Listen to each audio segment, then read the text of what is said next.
తెలంగాణ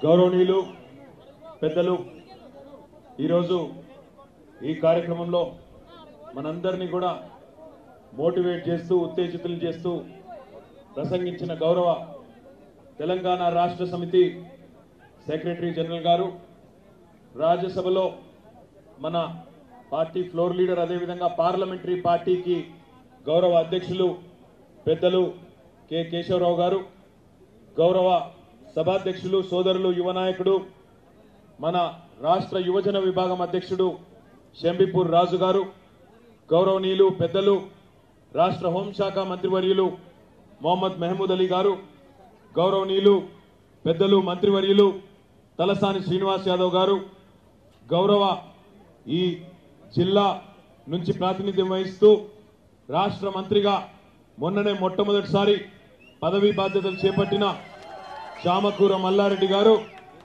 మల్లారెడ్డి గారి పేరు చెప్తే ఎక్కువ ఉంటుంది అనుకున్నా.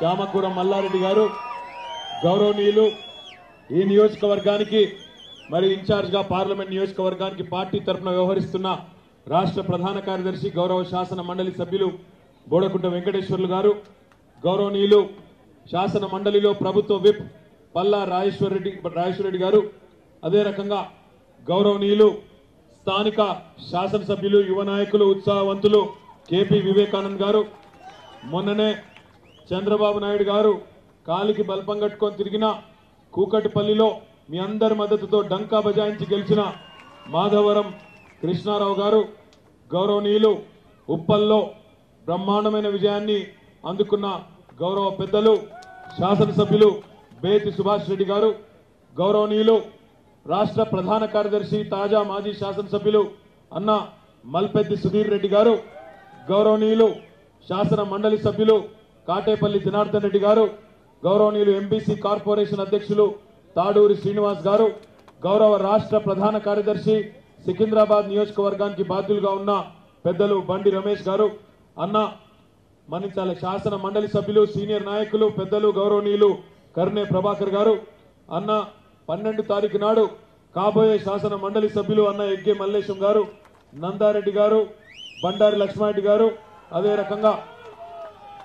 రకంగా జహాంగీర్ గారు, ఇంకా వేదికపై ఆసీనులైన ప్రతాప్ గారు, నవీన్ గారు, అదే రకంగా ఎల్బీ నగర్ నియోజకవర్గం నుంచి ఈరోజు పెద్ద ఎత్తున మీ అందరితో కూడా ఇక్కడికి వచ్చేసిన ఎల్బీ నగర్ నియోజకవర్గ బాధ్యులు అన్న రామ్మోహన్ గౌడ్ గారు, పెద్దలు రాష్ట్ర ప్రభుత్వ ప్రత్యేక ప్రతినిధి ఢిల్లీలో గౌరవనీయులు వేణుగోపాలాచారి గారు, ఇంకా వేదికపై ఆసీనులైన మహామహులందరికీ, గౌరవ కార్పొరేటర్లకు, గౌరవ ప్రజాప్రతినిధులకు, 7 నియోజకవర్గాల నుండి కార్యక్రమానికి విచ్చేసిన వివిధ డివిజన్లు మరియు గ్రామ శాఖల అధ్యక్షులు, రైతు సమన్వయ సమితుల అధ్యక్షులు, అదే రకంగా సింగిల్ విండోల అధ్యక్షులు, ఎంపీటీసీలు, జెడ్పీటీసీలు, ఎంపీపీలు, పేరు పేరున అందరికీ, ముఖ్యంగా మా ఆడబిడ్డలందరికీ అంతర్జాతీయ మహిళా దినోత్సవం సందర్భంగా హృదయపూర్వకంగా శుభాకాంక్షలు తెలియజేస్తూ, ప్రత్యేకంగా మేడ్చల్ జెడ్పీటీసీ సోదరి శైలజ గారు చక్కగా మాట్లాడి మీ అందరి తరఫున వారు కేసీఆర్ గారు చేస్తున్న కార్యక్రమాలను వివరించినందుకు సోదరి శైలజ గారు ఎక్కడున్నా వారికి కూడా హృదయపూర్వకంగా అభినందనలు తెలియజేస్తూ, పాత్రికేయ మిత్రులకు ఈ కార్యక్రమంలో ఓపికగా కొంత ఆలస్యమైన వేచి చూసిన మా అన్నదమ్ములకు, అక్క చెల్లెలందరికీ పేరు పేరున మళ్ళీ ఒక్కసారి హృదయపూర్వకంగా ధన్యవాదాలు. మల్లారెడ్డి గారు ఎప్పుడు మాట్లాడినా ఎప్పుడు చెప్తా ఉండేది మాకు, గడిచిన 5 సంవత్సరాలు ఇక ఆయన నిన్నలేక మేము కొన్ని రోజుల తర్వాత మేమే లొల్లు పెట్టి స్టార్ట్ చేసినాం. ఎప్పుడు మాట్లాడినా మల్కాజ్గిరి అంటే దేశంలోనే నెంబర్ 1 పార్లమెంట్ అని చెప్తున్నా. ఏడును ఎక్కడో దాక్కున్నాడు ఇప్పుడు మళ్ళన్నా, ఇంకా నువ్వు ఆ మాట మీద నిలబడినో లేదో కానీ ఎప్పుడు కలిసినా అంటుండే. అప్పుడు ఎంపీ ఉండే కదా, అప్పుడు ఎంపీ ఉండే కాబట్టి ఏడ కలిసినా అనా మొత్తం దేశంలోనే నెంబర్ 1 ఎంపీ స్థానం ఏది అంటే మల్కాజ్గిరి అని చెప్పి మల్లన్న ఎప్పుడు మమ్మల్ని ఆగమాగం చేసేది. మరి ఇప్పుడు మల్లన్న మంత్రి అయిండు. ఇప్పుడు మల్లన్నకు అసలు పరీక్ష ఇప్పుడున్నది. ఎందుకంటే మల్కాజ్గిరి పార్లమెంట్ స్థానంలో బహుశా భారతదేశం మొత్తంలోనే అత్యధిక స్థాయిలో ఓటర్లు ఉన్న నియోజకవర్గం మల్కాజ్గిరి నియోజకవర్గం. నిజంగా చెప్పాలంటే ఒక మినీ భారతదేశం.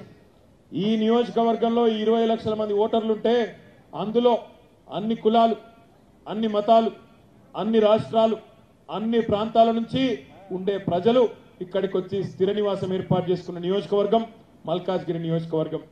అట్లాంటి ఈ నియోజకవర్గంలో రేపటి రోజున గౌరవ మంత్రివర్యులు మల్లారెడ్డి గారి నేతృత్వంలో నాకైతే విశ్వాసం ఉన్నది, తప్పకుండా భారీ మెజారిటీతో గులాబీ జెండా ఎగరబోతున్నదనే విశ్వాసం నాకైతే సంపూర్ణంగా ఉన్నదనే మాట ఈ సందర్భంగా తెలియజేస్తా ఉన్నాను. ఎందుకంటే ఆషామాషిగా నేను చెప్పడం లేదు, లెక్కలు చూసుకునే చెప్తా ఉన్నా. ఇప్పటిదాకా గౌరవ శాసనసభ్యులు మాట్లాడిందంతా కూడా నేను రాసుకున్నా.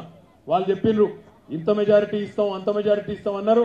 మంత్రి గారు కూడా నంబర్ 1 మెజారిటీ ఇస్తా అని చెప్పింది. ఇప్పుడే కేశవరావు గారు కూడా అదే గుర్తు చేసినారు. కాబట్టి మల్లన్న నేనైతే రాసుకున్నా, నంబర్ 1 మెజారిటీ రాకపోతే అప్పుడు నీతో ప్రత్యేకంగా మాట్లాడతా అని చెప్పి కూడా నేను మీకు విజ్ఞప్తి చేస్తా ఉన్నా. ఎందుకంటే 6 శాసనసభ స్థానాలకు మొన్న 2018 డిసెంబర్లో జరిగిన ఎన్నికల్లో 7 శాసనసభ స్థానాలుంటే 6 గులాబీ జెండా ఎగిరింది. ఇంతకుముందే నేను విజ్ఞప్తి చేసినట్టు కూకట్పల్లి, కుత్బుల్లాపూర్, ఉప్పల్, అదే రకంగా మల్కాజ్గిరి ఈ 4 నియోజకవర్గాల్లో కాంగ్రెస్ తెలుగుదేశం పార్టీలు పొత్తు పెట్టుకొని పక్క రాష్ట్ర ముఖ్యమంత్రి చంద్రబాబు నాయుడు గారు కాలికి బల్పం కట్టుకొని తిరిగి ఇక్కడ నివాసం ఉంటున్న సీమాంధ్ర ప్రాంతం నుంచి ఉండే అన్నాదమ్ములను వారికి మనకు చిచ్చు పెట్టే ప్రయత్నం చేసి వారినేదో రెచ్చగొట్టి ఓట్లు వేయించుకుందాం, పబ్బం గడుపుదామని ప్రయత్నం చేస్తే తిరుగులేని సమాధానం చెప్పిన చైతన్యం ఉన్న నియోజకవర్గం మల్కాజ్గిరి పార్లమెంట్ నియోజకవర్గం అనే మాట ఈ సందర్భంగా నేను మీకు విజ్ఞప్తి చేస్తా ఉన్నా. ఎందుకంటే గడిచిన 5 సంవత్సరాలుగా కేసీఆర్ గారి పరిపాలనలో తెలంగాణలో ఎక్కడ కూడా కులము లేదు, మతము లేదు, ప్రాంతము లేదు, వాటి పేరు మీద వివక్ష లేదు. ఈరోజు మీరు పక్క రాష్ట్రాల్లో చూసినట్టయితే ఒక పార్టీ కార్యకర్త అయితే ఒకలాగా, ఆ పార్టీ అభిమాని అయితే ఒకలాగా, లేదంటే మరొకలాగా అని వ్యత్యాసం ఉన్నది. తెలంగాణలో ఆ పరిస్థితి లేదు. ఈరోజు ఆసరా పెన్షన్లు వస్తే అందులో ఏ పార్టీ వాళ్ళు అన్న లెక్క లేదు. 42-43 లక్షల మందికి 1000 రూపాయల పెన్షన్లు వస్తూ ఉంటే ఈరోజు మా పెద్ద వయసులో ఉండే పెద్దమ్మలు, మా తల్లులు, మా అక్కలు వాళ్ళందరూ దీవెన పెడతా ఉంటే కేసీఆర్ మా పెద్ద కొడుకులాగొచ్చి మాకు ఈరోజు 3 పూటల భోజనం తినడానికి, ఆత్మగౌరవంతో ఉండడానికి ఒక పెద్ద కొడుకై కేసీఆర్ మా దగ్గరికి వచ్చిందంటుంటే మా హృదయాలు ఉప్పొంగుతా ఉన్నాయి. అట్లాంటి ముఖ్యమంత్రితో పనిచేస్తున్నందుకు, ఇట్లాంటి పార్టీలో ఉన్నందుకు కార్యకర్తలుగా మనందరం గర్వపడాలని చెప్పి కూడా ఈ సందర్భంగా నేను మీకు విజ్ఞప్తి చేస్తా ఉన్నా. కళ్యాణ లక్ష్మి పేరుతో, షాదీ ముబారక్ పేరుతో లక్షలాది మంది పేదింటి ఆడబిడ్డలకు ఒక మేనమామై కేసీఆర్ గారు ఈరోజు వాళ్ళ పెళ్లి ఖర్చులకు 1,116 రూపాయలు ఆ వధువు ఆనంద బాష్పాలు, ఆ పెళ్లిలో ఆమె కంట ఆనంద బాష్పాలు వస్తా ఉంటే ఆ ఆనంద బాష్పాల్లో కూడా కేసీఆర్ గారు ఉన్నారనే మాట ఈ సందర్భంగా నేను మీకు విజ్ఞప్తి చేస్తా ఉన్నా. 1-2 కాదు, చెప్పుకుంటూ పోతే అపురూపమైన కార్యక్రమాలు. ఈ దేశానికే ఈరోజు తెలంగాణ దిక్సూచిగా మారిపోయిన పరిస్థితి. రైతు బంధు లాంటి కార్యక్రమం ఒక్కసారి మీరు ఆలోచించాలని కోరుతా ఉన్నా. 71 సంవత్సరాల్లో ఎంతో మంది ప్రధానమంత్రులు, ఎంతో మంది ముఖ్యమంత్రులు పరిపాలించిన 71 సంవత్సరాల్లో స్వాతంత్రం వచ్చిన తర్వాత అందరూ పచ్చ తలపాగా చుట్టుకొని రైతుల గురించి మాట్లాడిన వాళ్ళే తప్ప ఎవరైనా చిత్తశుద్ధితో, నిబద్ధతతో రైతుల గురించి ప్రయత్నం చేసిన వారు ఉన్నారా ఆలోచించండి అని చెప్పి నేను విజ్ఞప్తి చేస్తా ఉన్నా. ఈరోజు 24 గంటల కరెంటు వ్యవసాయానికి కూడా ఉచితంగా ఇస్తున్న ఏకైక రాష్ట్రం తెలంగాణ అని చెప్పి తెలంగాణ రైతాంగం గల్లా ఎగిరేసి చెప్పే పరిస్థితి 29 రాష్ట్రాల్లోని రైతులకు ఆదర్శంగా నిలబడే పరిస్థితి వచ్చింది అంటే ఇది మన ముఖ్యమంత్రి సమర్థత కాదా ఆలోచించమని అడుగుతా ఉన్నా. ఒకనాడు వ్యవసాయం దండుగా అన్న చంద్రబాబు నాయుడే ఈరోజు స్వయంగా ఆయనే మన రైతు బంధును కాపీ కొట్టి ఎన్నికలకు ముందు ఆంధ్రప్రదేశ్లో రైతుల ఓట్ల కోసం మన పథకాన్ని కాపీ కొట్టి పేరు మార్చి అన్నదాతా సుఖీభవ అంటున్నాడంటే అది మన ముఖ్యమంత్రి గొప్పతనం కాదా? ఒక్కసారి మీరు ఆలోచించాలని చెప్పి నేను కోరుతా ఉన్నా. ఒక్క చంద్రబాబు నాయుడు కాదు, ఛత్తీస్గఢ్లో, జార్ఖండ్లో, ఒరిస్సాలో, పశ్చిమ బెంగాల్లో వివిధ పేర్లతో రైతు బంధు పథకం అమలైతా ఉన్నది. వాళ్ళు కూడా, అక్కడి రైతులు కూడా మన ముఖ్యమంత్రి మానస పుత్రిక అయిన రైతు బంధు వల్ల వాళ్ళకు కూడా లాభం జరుగుతా ఉన్నది. వాళ్ళు వీళ్ళెందుకు, భారతదేశ ప్రధానమంత్రి నరేంద్ర మోడీ గారు ఆయన కూడా కేసీఆర్ గారి యొక్క మానస పుత్రిక అయిన రైతు బంధును కాపీ కొట్టి పేరు మార్చి ఆయన పేరు పెట్టుకొని పిఎం కిసాన్ అని పెట్టి ఆయన కూడా ఇవాళ దేశంలోని కోట్లాది మంది రైతులకు డబ్బులు ఇచ్చే ప్రయత్నం చేస్తా ఉన్నాడు పెట్టుబడి రూపంలో. అంటే ఇది మన ఘనత కాదా? మన వల్ల జరుగుతున్న లాభం కాదా? దేశంలోని రైతాంగానికి, వ్యవసాయదారులకు మీరు ఆలోచించాలని చెప్పి నేను విజ్ఞప్తి చేస్తా ఉన్నా. ఈ మాట ఎందుకంటా ఉన్నా అంటే దేశం మొత్తం తెలంగాణ వైపు చూస్తున్నది. ఆదర్శవంతమైన పరిపాలన, సంక్షేమ రంగంలో గాని అభివృద్ధి రంగంలో గాని ఒక కొత్త నమూనాను దేశానికి ఆవిష్కరించిన అద్భుతమైన నాయకుడు తెలంగాణకు ఉన్నాడని చెప్పి దేశం మొత్తం చూస్తా ఉన్నది. ఈ మాట నాకు నేనుగా చెప్పడం లేదు, మన నాయకుడి గురించి. ఆ మధ్యన నేను మంత్రిగా ఉన్నప్పుడు గత టర్ములో ఢిల్లీలో అరుణ్ జైట్లీ గారిని కలవడానికి పోయినాం. మేమందరం, మేము, వేణుగోపాల్చారి గారు, ఆనాడు ఎంపీగా మల్లారెడ్డి గారు, కేశవరావు గారు అందరం కూడా పోయినాం. పోతే స్వయంగా అరుణ్ జైట్లీ గారు అన్నారు, ఒక యాజిటేటర్ అంటే ఒక ఆందోళనకారుడు ఒక అడ్మినిస్ట్రేటర్ గా రూపాంతరం చెందడం చాలా అరుదుగా జరుగుతుంది.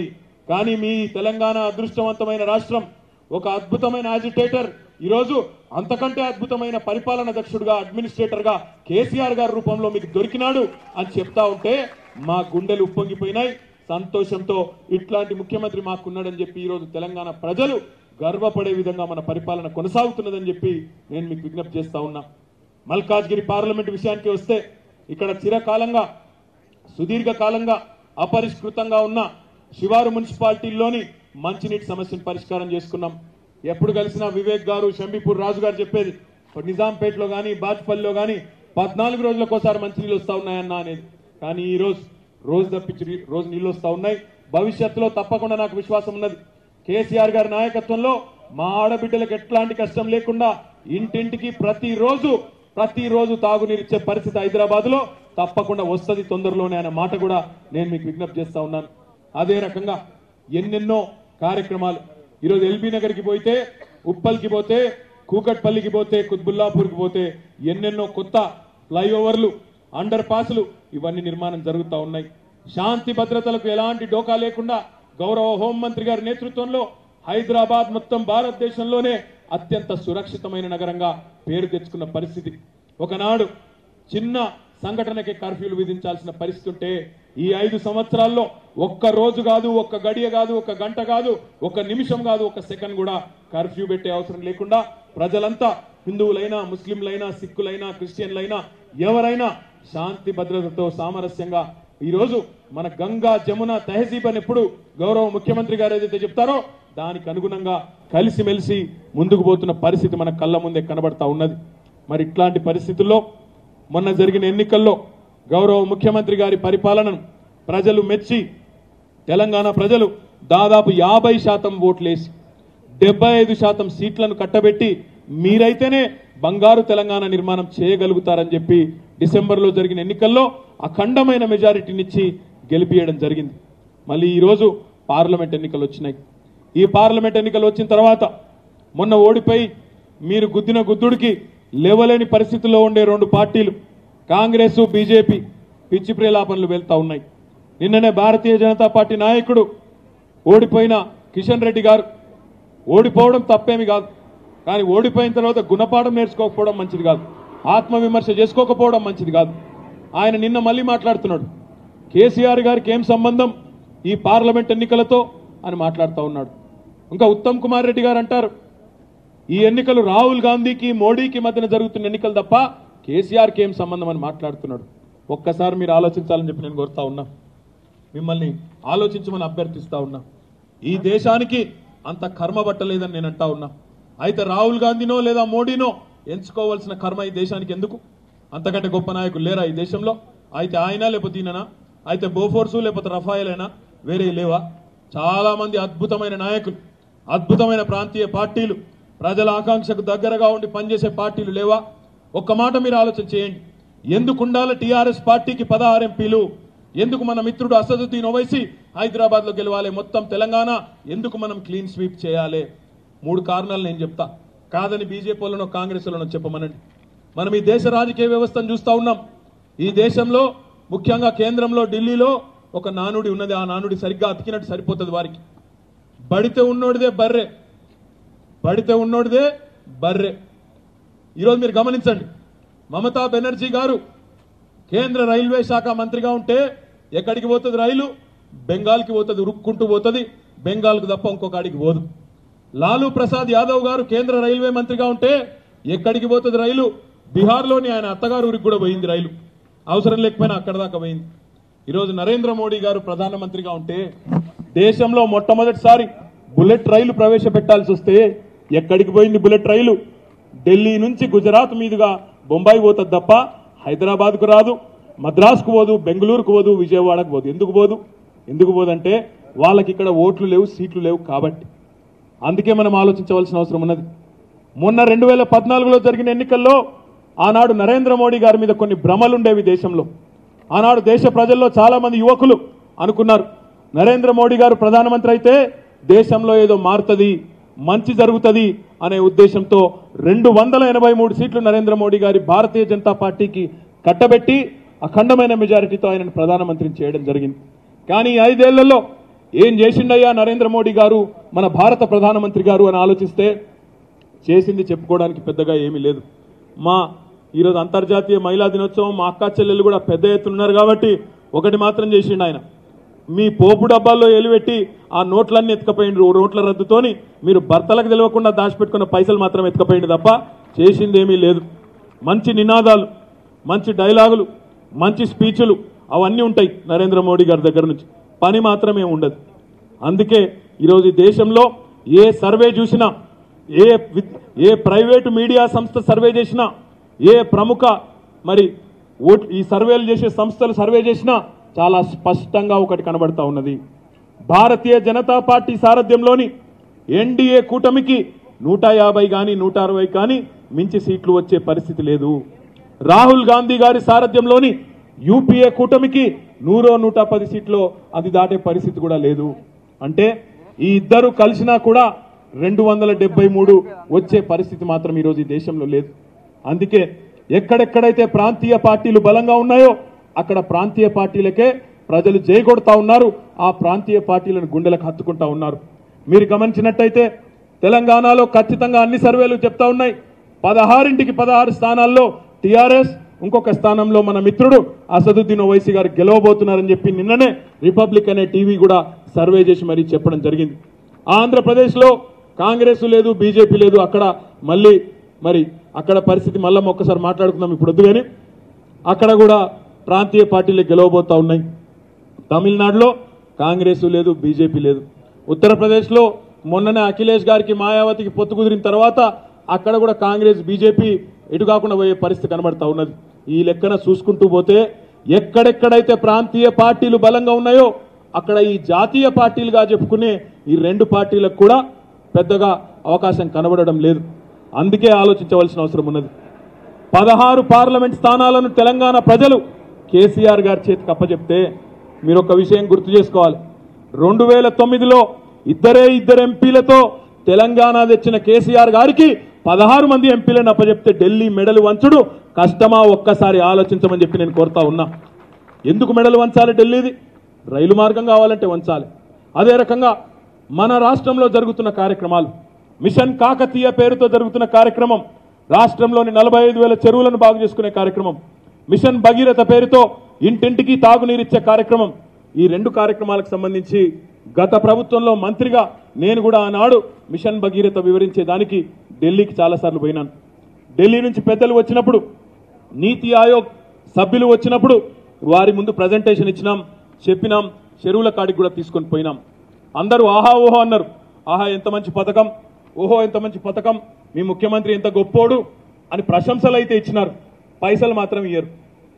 నీతి ఆయోగ్ సిఫారసు చేసింది కేంద్ర ప్రభుత్వానికి 2 మంచి కార్యక్రమాలు, మిషన్ కాకతీయకు ఒక 5,000 కోట్లు ఇవ్వండి, మిషన్ భగీరథకు ఒక 15,000 కోట్లు ఇవ్వండి, 19,000 కోట్లు ఇవ్వండి, రెండిటికి కలిపి 24,000 కోట్లు ఇవ్వండి అని చెప్పి నరేంద్ర మోడీ గారి ప్రభుత్వానికి సిఫారసు చేస్తే, నీతి ఆయోగ్ వాళ్ళు నియమించిన నీతి ఆయోగే సిఫారసు చేస్తే 24,000 కోట్లు కాదు కదా, 24 పైసలు కూడా నరేంద్ర మోడీ గారు ఇయ్యలేదు.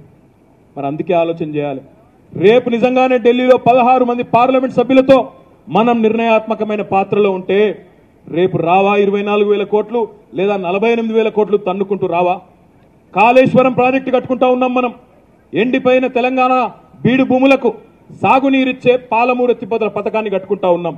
ఈ 2 ప్రాజెక్టులు ఆర్థికంగా భారమైనప్పటికీ తెలంగాణలో కృషించిపోయిన రైతాంగానికి, వ్యవసాయదారులకు, ఏ వ్యవసాయదారుడైతే మన దేశానికి వెన్నుముక్కగా ఉన్నాడో వారికి ఒక భరోసానియాలనే ఉద్దేశంతో శరవేగంగా సాగునీటి ప్రాజెక్టులు కడతా ఉంటే వాటికి గౌరవ ముఖ్యమంత్రి గారు గజ్వేల్ వేదికగా అడిగినారు, మిషన్ భగీరథ ప్రారంభోత్సవంలో ప్రధానమంత్రి గారు వస్తే ఇదే వేదిక మీద అడిగినారు, ఇట్లాంటి వేదిక మీదనే, అయ్యా ప్రధానమంత్రి గారు 80,000 కోట్ల రూపాయలతో కాళేశ్వరం కడుతున్నాం, 40,000 పైచిలకు కోట్ల రూపాయలతో పాలమూరు ఎత్తిపోతల పథకాన్ని నిర్మాణం చేస్తున్నాం, పక్క రాష్ట్రమైన ఆంధ్రప్రదేశ్లో మీరు పోలవరం ప్రాజెక్టు కడుతుంటే దానికి జాతీయ హోదా ఇచ్చినారు, మాకు కూడా ఈ 2 ప్రాజెక్టులో ఏ ఒకటో దానికి జాతీయ హోదా ఇవ్వండి అంటే ముసి నవ్వులు నవ్విండు, దండలేయించుకున్నాడు, శాలువలేయించుకున్నాడు, అవతల పడ్డాడు తప్ప బుడ్డ పైస కూడా ఇయ్యలే.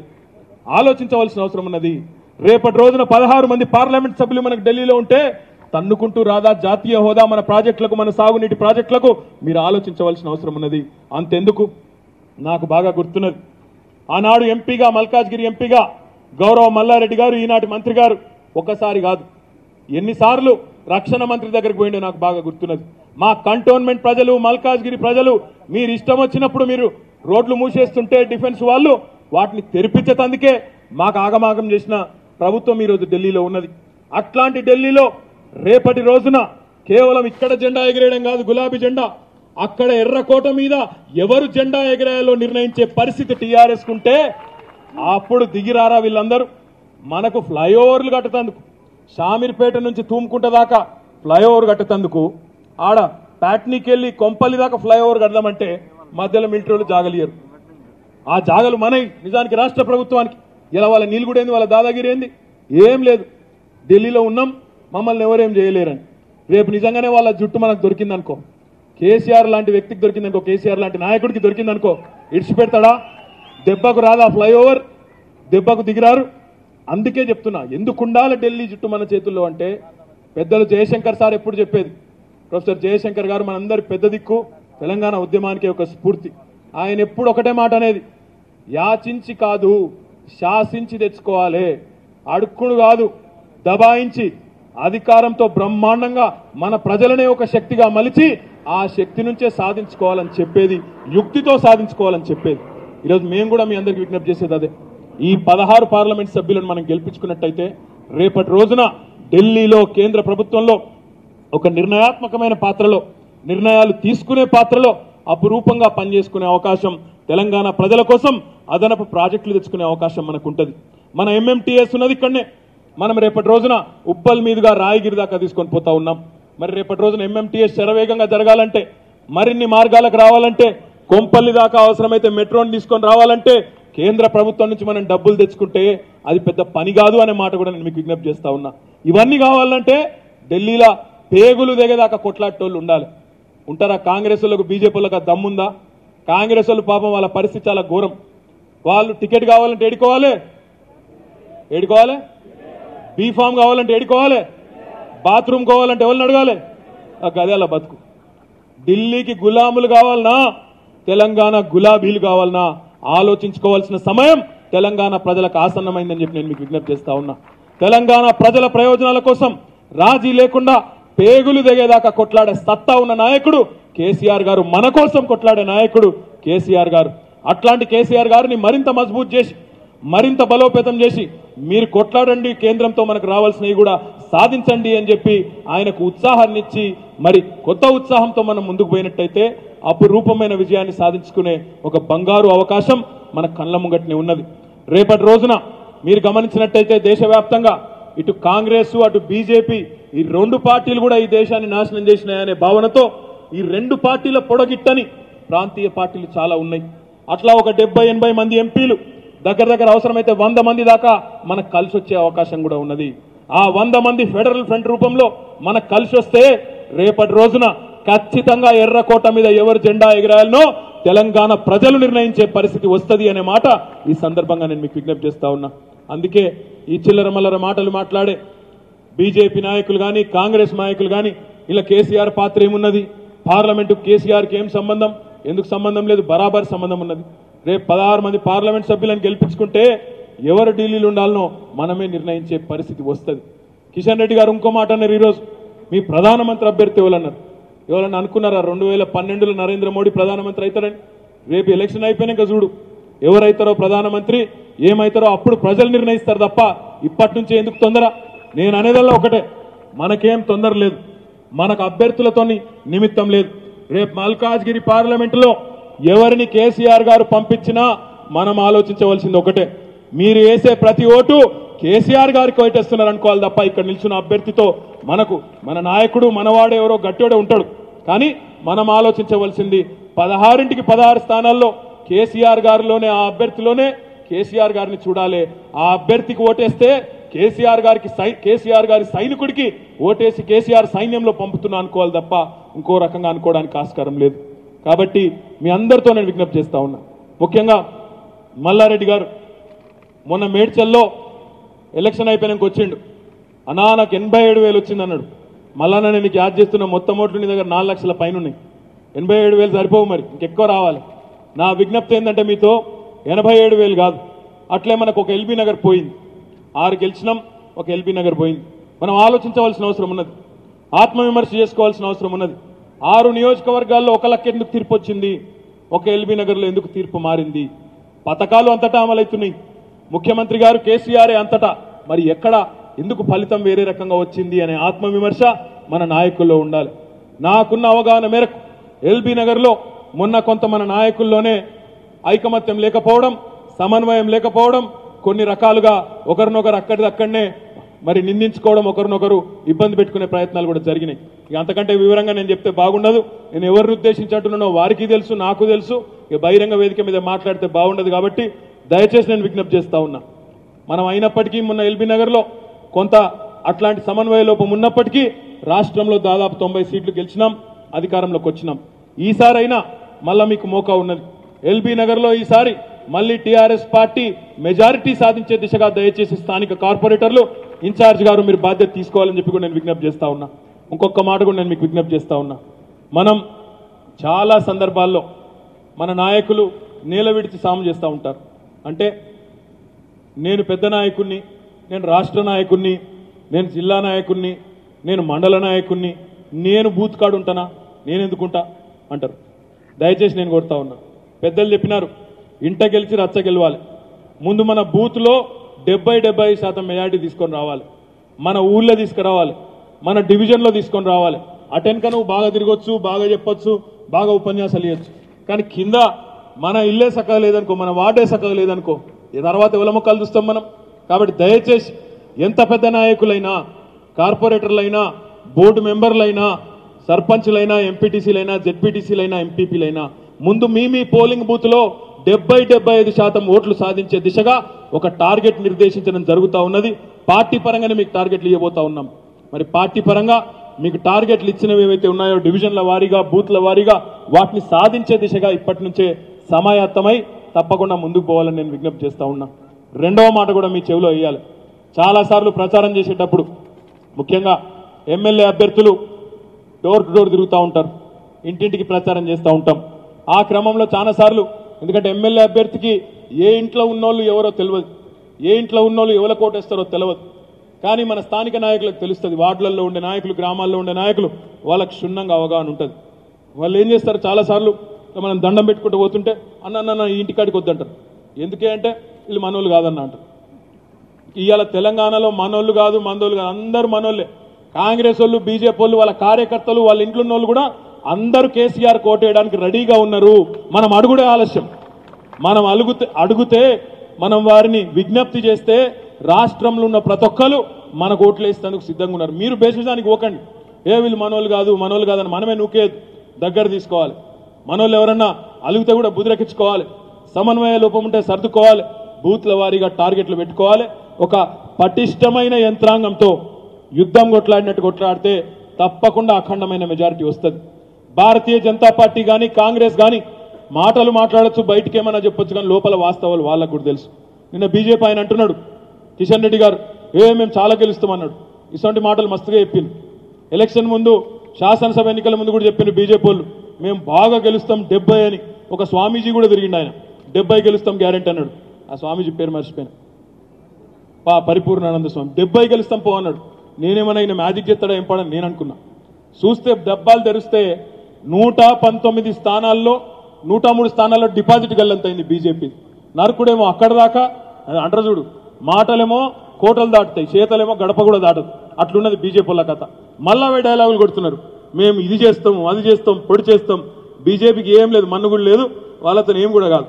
మన ప్రత్యర్థి నిజంగా చెప్పాలంటే కాంగ్రెస్ కూడా కాదు.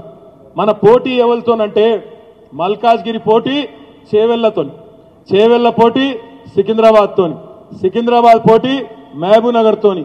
మన పార్లమెంట్ స్థానాల్లో మనకు మనమే మెజారిటీల కోసం పోటీ పడే పరిస్థితి తప్ప ప్రత్యర్థులు ఈ రోజు లేచి యుద్ధానికి వచ్చి మనతో కొట్లాడే పరిస్థితులు లేరు. వాళ్ళు బేజారైపోయినరు. చాలా చోట్లనైతే అభ్యర్థులే దొరుకుతలేరు. ఇప్పుడు నేను మెదక్ నుంచి వస్తున్నా, మెదక్లో చెప్తున్నారు కాంగ్రెస్ వాళ్ళు ఎవ్వరు బల్మీటికి బద్దలు కడదామంటే కూడా ఎవరు వచ్చినట్లేట ముంగటికి. ఇలా పెడతారా పోయి అంటే ఎవరు కూడా నాకు వద్దు, నాకు సంబంధం లేదు, ఏం లేదు. మొన్న నేను చూసిన మహబూబ్ నగర్లో అక్కడ ఎవరో ప్రతిపాదించిందట, డీకేఆర్ గారిని మీరు పోటీ చేయండి అన్నారట. ఆమె అన్నదట ఇదివరకు జైపాల్ రెడ్డి సార్ పోటీ చేసింది కదా, ఆయన నిలబెట్టరు, నాకెందుకు అంటే కష్టంలో ఉన్నప్పుడు నేను చేయాలి, మంచిగా ఉన్నప్పుడు ఆయన చేస్తాడా? అట్లున్నది కాంగ్రెస్ వాళ్ళ పరిస్థితి. వాళ్ళు భయపడతారు, ఎలక్షన్లో దిగేతందుకే భయంతో ఉన్నారు వాళ్ళు. కాబట్టి మన పోటీ వాళ్ళతో కాదు. ప్రజల ఆశీర్వాదం సంపూర్ణంగా మనకున్నది, ప్రజలు మనతో ఉన్నారు. కాబట్టి మనం వేరే వాళ్ళ గురించి ఆలోచించకుండా మల్లారెడ్డి గారు పోటీ పెట్టుకోవాలి, మల్కాజ్గిరికి చేవెళ్ళకు పోటీ పెట్టాలి.